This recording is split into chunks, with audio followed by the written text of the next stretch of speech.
Kaixo Euskal Herria, hemen dago Boliviako brigada, eta gaur ospakizun eguna daukago, bai Bolivia osoan eta baita La Pazen ere, eta izan ere oindala urte independentzia lortu zuen Boliviak, 1899an hasi zen independentziaren aldeko borroka, eta 1895an Simon Bolivarren armadari esker lortu egin zen independentzia eta lortu egin zen Espainiako imperialismoaren eta koloniaren aurkako borroka irabaztea.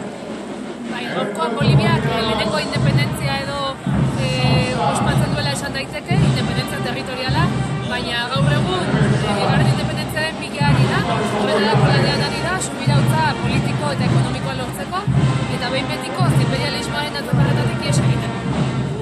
Horregatik, asteburu guztian zehar, ekimen diferenteak egongo dira Bolivia guztian zehar. Ekitaldi nagusia igandean izango da, Bandon, eta bertan Evo urteko mitin nagusienetako bat emango du.